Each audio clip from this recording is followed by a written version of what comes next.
అందరికీ నమస్తే. కాంగ్రెస్ పార్టీ 125 పైబడి ఎక్స్పీరియన్స్ కలిగినటువంటి పార్టీ. ఎన్నోసార్లు కేంద్ర ప్రభుత్వంలో ఉండి అధికారాన్ని భారతదేశాన్ని పరిపాలించినటువంటి పార్టీ. సో అదే కాంగ్రెస్ పార్టీ ఇవాళ తెలంగాణలో అధికారంలో ఉంది. 2014 నుంచి తెలంగాణ సాధించుకున్న తర్వాత 2014 నుంచి 2023 చివరి దాకా టిఆర్ఎస్ పార్టీ అదే బిఆర్ఎస్ పార్టీగా మారింది. మరి 10 ఏళ్ళు కేసీఆర్ ముఖ్యమంత్రిగా కొనసాగిండు. తెలంగాణ ప్రభుత్వాన్ని చక్కగా నడపడం చేతగా లేదు, అప్పు చేసిండ్రు.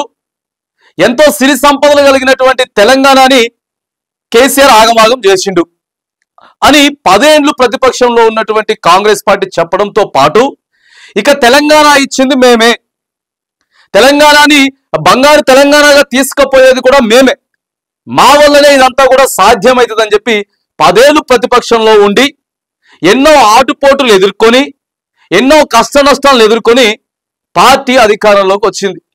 సోనియా గాంధీ గారే తెలంగాణ ఇచ్చిర్రు, సోనియా గాంధీ గారి వల్లే తెలంగాణ సాధ్యమైంది అని చెప్పి సో ఇవన్నీ కాంగ్రెస్ పార్టీ చెప్పినటువంటి మాటలు. ఇక బీఆర్ఎస్ పార్టీ, అధికారంలో ఉన్నటువంటి బీఆర్ఎస్ పార్టీ ఎప్పుడైనా సరే వీళ్ళు అసెంబ్లీలో కానీ బయట కానీ ఏ సందర్భాలలో ఏ బహిరంగ సభల్లో అయినా సరే కాంగ్రెస్ పార్టీ వాళ్ళకి కౌంటర్ గా అధికార పార్టీ కూడా మాట్లాడేది. రావాల్సినటువంటి మా హక్కు తెలంగాణ బాధ్యత మీరు ఇవ్వాల్సిందే, 1200 మంది బలిదానాలు అయిన తర్వాత మీరు ఇచ్చారు కానీ ఏం సోనియా గాంధీ గారిది ఏం కాదు, తెలంగాణ ఖచ్చితంగా ఇవ్వాల్సిందే, తప్పదు కాబట్టి ఇచ్చిండ్రు అనేది సో బీఆర్ఎస్ వాళ్ళు చెప్పినటువంటి ముచ్చట్లు ఇవన్నీ. ఈ 10 ఏళ్లలో తెలంగాణ ప్రజలకి అధికారంలో ఉన్నటువంటి చెప్పింది వీళ్ళు, ప్రతిపక్షంలో ఉండి చెప్పింది కాంగ్రెస్ పార్టీ. రైట్, ఇక 10 ఏళ్ళు అయిపోయింది పరిపాలన, ఎక్కడో కొన్ని తప్పులు జరిగినాయి అని చెప్పి ప్రజలు నమ్మారు, కాంగ్రెస్ పార్టీ చెప్పేటటువంటి మాటలు నమ్మారు. ఇక సుదీర్ఘంగా 2023 చివరిలో జరిగినటువంటి ఎన్నికల్లో అనూహ్యమైనటువంటి విజయం కాంగ్రెస్ పార్టీకి ప్రజలంతా కూడా కట్టబెట్టిండ్రు, అధికారాన్ని విజయాన్ని కట్టబెట్టిండ్రు. సో ఎన్ని మాటలు చెప్పిండ్రు, ఎంత చెప్పిండ్రు, అక్కడ ఉన్నటువంటి అధిష్టానంలో ఉన్నటువంటి రాహుల్ గాంధీ గారు, సోనియా గాంధీ గారు, మల్లికార్జున ఖర్గే గారు వీళ్ళంతా కూడా తెలంగాణ ప్రాంతానికి వచ్చి ప్రచారం చేసి సో ఎన్నో మాటలు చెప్పిండ్రు తెలంగాణ ప్రజలకి. మేము ఇంకా మంచిగా తెలంగాణని చేయగలుగుతాం, మాకు 100 రోజులు చాలు, మేము అధికారంలోకి వచ్చిన తర్వాత 100 రోజుల్లోనే మేము మొత్తం మార్చేస్తాం, మొత్తం మార్పు తీసుకొస్తాం అని చెప్పినటువంటి కాంగ్రెస్ పార్టీ. అవునా కాదా? ఇవన్నీ ఒక్కోసారి మనం యాడ్ చేసుకోవాలి, ఇవన్నీ యాడ్ చేసుకోవాలి. ఎందుకంటే తెలంగాణ ప్రాంతానికి, తెలంగాణ సమాజానికి, తెలంగాణ ప్రజలకి సంబంధించినటువంటి విషయం. సో మనం బాధ్యత యాడ్ చేసుకోవాలి. ఇలా కాంగ్రెస్ పార్టీని మనం నమ్మి ఎందుకు ఓట్లు వేసినాం? 6 గ్యారెంటీలు చేసినాం. 6 గ్యారెంటీలు నమ్మి ఓటేస్తే ఏం చెప్పిర్రు అని అంటే కేసీఆర్ కన్నా గొప్పగా తయారు చేస్తామని చెప్పిండ్రు. కేసీఆర్ కన్నా గొప్పగా తయారు చేస్తాం అని చెప్తే తెలంగాణ సమాజం అంతా కూడా ఇవాళ కాంగ్రెస్ పార్టీని అధికారంలోకి తెచ్చుకున్నారు. సో ఇది జరిగేటటువంటి విషయం. ఏది జరిగినా సరే అధికార పార్టీయే రాష్ట్రానికి ఏమి ఇవ్వాలన్నా, రాష్ట్ర ప్రజలకు ఇవ్వాలన్నా, ఏది ఇవ్వాలన్నా కూడా, రాష్ట్రం అభివృద్ధిలో ముందుకు పోవాలన్నా, సంక్షేమంలో ముందుకు పోవాలన్నా కూడా ఇక్కడ ఉన్నటువంటి ప్రభుత్వం, పార్టీ పెద్దలు ఎవరైతే ఉందరో వాళ్ళ సహకారంతో సాధ్యమవుతుంది కానీ ఇక ఎవరి వల్ల సాధ్యం కాదు. సో అది ఎప్పటి నుంచో ఉన్నదే. కానీ కీలకంగా పనిచేసినటువంటి ప్రభుత్వం, మరి ఎన్నో మాటలు చెప్పినటువంటి ప్రభుత్వం ఇవాళ ఏం చేస్తా ఉంది, అసలు ఏం చేసిర్రు, చెప్పింది ఏంటి, ఇవాళ చేస్తున్నది ఏంటి అనేది ఒకసారి మనం విశ్లేషణ చేసుకోవాలి. రేషన్ కార్డులు ఇస్తామని చెప్పిండ్రు, సో ఇచ్చిండ్రా? ఇదొకటి ప్రధానంగా ప్రజలకు అవసరం, తెలంగాణలో ప్రజలకు అవసరం. ఆ తర్వాత పెన్షన్ పెంచుతామని చెప్పిర్రు, మరి పెన్షన్ పెంచిండ్రా? దీన్ని 2500 చేస్తామని చెప్పిర్రు. ఇది కూడా మెయిన్ థింగ్, ఎందుకంటే ఈ రెండు కూడా పేదలకు సంబంధించినటువంటి విషయం. ఇంకా పెద్దోళ్ళకి బడాబాబుల గురించి మనం మాట్లాడుతున్నాం, కేవలం పేదల గురించే మాట్లాడుతూ ఉన్నాం. సో రేషన్ కార్డులు చాలా ఇంపార్టెంట్, పెన్షన్ ఇంపార్టెంట్, ప్రతి మహిళకి 2500 ఇస్తామని చెప్పిండ్రు. సో మరి ఇక్కడ కూడా ప్రజలంతా కూడా మహిళలు, ప్రధానంగా మహిళలంతా కూడా అరే అవుతుందేమో అని చెప్పేసిరు కదా. సో ఇది లేదు, ఇది లేకపోగా ఇక ఏమున్నాయి? రైతు భరోసా.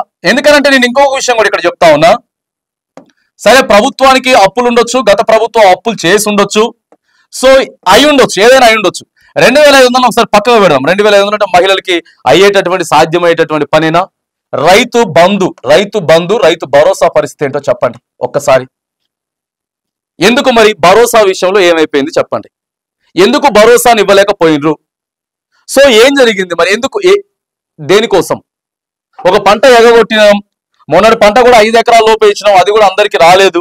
10,000 కోట్ల రూపాయలు తీసుకొచ్చినాం అని చెప్పి ప్రభుత్వం చెప్పింది. కానీ కేవలం మరి 4,500 కోట్లు మాత్రమే ఇచ్చారు. మరి ఈ పైసలు ఎక్కడికి పోయినాయి? చెప్పింది ఏంటి, అది చేస్తున్నది ఏంటి? రైట్, పైసలన్నీ కూడా ఏదైనా ప్రాజెక్ట్ కట్టినమా? ఇప్పటి వరకు జరిగినటువంటి దాదాపుగా 16 నెలలు అయిపోతా ఉంది కదా. డిసెంబర్కి తర్వాత ఇది ఒక 15-16 నెలలు అయిపోతా ఉన్నది. ఈ 16 నెలల్లో మనం ఏదైనా ఒక ప్రతిష్టాత్మకమైనటువంటి ప్రాజెక్ట్ కట్టుకున్నామా తెలంగాణలో? మరి పైసలు ఎక్కడికి పోయినాయి? మరి కేసీఆర్ కాళేశ్వరాన్ని కట్టిండో, సీతమ్మ సాగర్ కట్టిండో, లేకపోతే అంబేద్కర్ విగ్రహం కట్టిండో, ఓ మస్తు కట్టిండు, కలెక్టరేట్లు కట్టిండు, ఆ తర్వాత అక్కడ ఉన్నటువంటి అమరవీరుల స్తూపం కట్టిండు, ఆ తర్వాత సెక్రటరియట్ కట్టిండు. ఇట్లా ఎన్నో కట్టుకుంటూ పోయింది కాబట్టి సరే పైసలు దానికి ఖర్చు అయిపోయినాయి కాబట్టి వచ్చినట్టు ఖర్చు అయిపోయినాయని చెప్పుకోవచ్చు. మరి ఇప్పుడు వచ్చినటువంటి పైసలు ఏమైపోయినాయి? కనీసం మీరు ఏదైనా ఎక్స్ట్రా ఇవ్వకపోయినా సరే ఎందుకు రైతు భరోసా ఎందుకు తగ్గింది?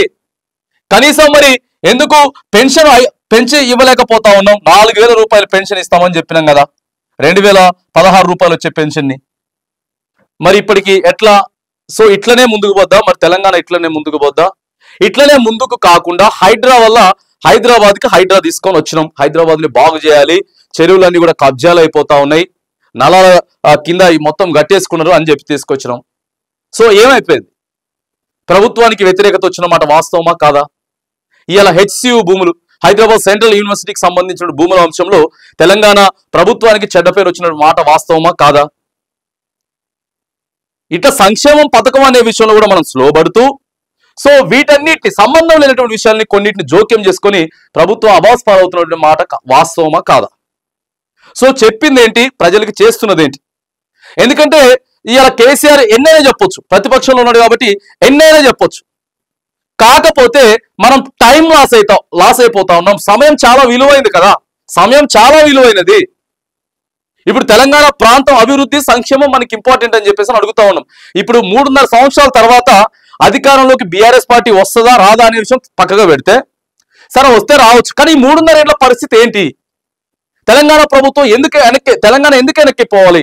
అసలుకే వెనుకబడినటువంటి ప్రాంతం కదా.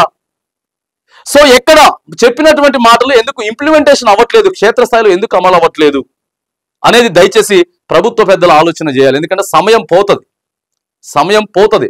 ఇలా ఏం చేయలేకపోతా ఉన్నారు, వాళ్ళు వచ్చిన తర్వాత చేస్తారు అని అంటే మరి టైం విలువ ఏంటి?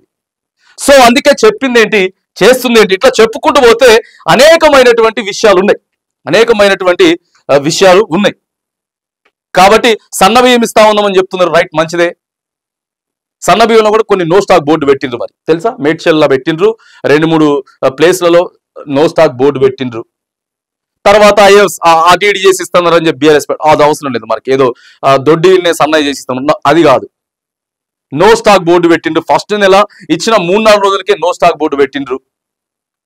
సో ఇట్లాంటివి ఉన్నాయి. బస్సులు తీసుకొచ్చినాం కానీ బస్సులు పెంచలేదు, డ్రైవర్లను పెంచలేదు, కండక్టర్లను పెంచలేదు. సో ఇట్లా అందుకే సమయం వేస్ట్ చేయకుండా చాలా విలువైనది కాబట్టి, సమయం చాలా విలువైనది కాబట్టి రాష్ట్ర ప్రభుత్వం చెప్తుంది ఏంటి, చేస్తుంది ఏంటి? సో ఎక్కడ ఇదంతా కూడా మిస్ మ్యాచ్ అవుతా ఉన్నది, ఎక్కడ తప్పుదోవలో వెళ్తా ఉన్నారు.